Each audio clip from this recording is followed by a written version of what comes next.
Hello guys, welcome to our channel Delights by Parveen.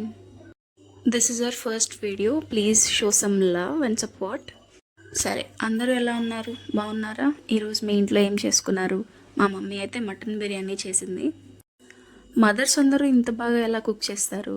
సరే, ఈరోజు వెళ్ళి మా మమ్మీ రెసిపీని కొట్టేద్దాం పదండి. ఫస్ట్ ఆయిల్కి బదులు నెయ్యి వేస్తామన్నమాట. అది మంచి టేస్ట్ ఇస్తుందన్నమాట బిర్యానీకి.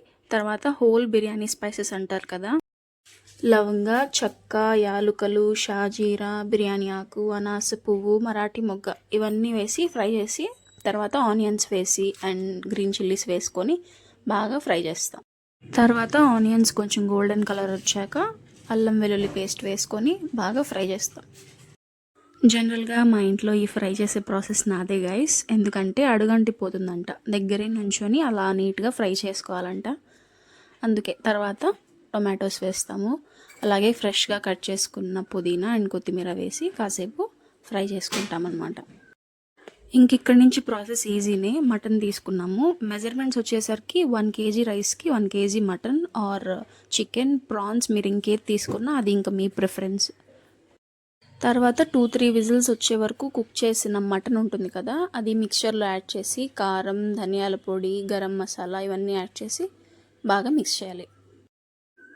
గైస్, ఈ టిప్ మనకే. బిర్యానీ తొందరగా అయిపోవాలంటే వాటర్ ఆల్రెడీ బాయిల్ చేసి యాడ్ చేస్తే కొంచెం స్పీడ్గా అయిపోతుందంట. తొందరగా ఈ టిప్ ఫాలో అయిపోండి. ఇప్పుడు రైస్ యాడ్ చేసుకోవాలి. మెజర్మెంట్స్ వచ్చేసరికి 1 గ్లాస్ రైస్కి 1.5 గ్లాస్ వాటర్ వేసేసి యాడ్ చేసేయాలన్నమాట. ఇలా యాడ్ చేశాక ఒక్కసారి కలిపేసుకొని లాస్ట్లో కొత్తిమీర కొంచెం వేసేసి 20 మినిట్స్ మనం సిమ్లో పెట్టేసి దమ్కి వదిలేస్తే మన బిర్యానీ రెడీ అయిపోతుంది అనమాట. అంతే, చాలా ఈజీగా ఉంది కదా ప్రాసెస్. ఇంకేముంది, వెళ్ళి మన బిర్యానీని కుమ్మేసేయటమే. నచ్చింది కదా, అయితే ఒక లైక్ చేసి సబ్స్క్రైబ్ చేసుకోండి. ఇంకొక రెసిపీతో మళ్ళీ కలుద్దాం. బాయ్.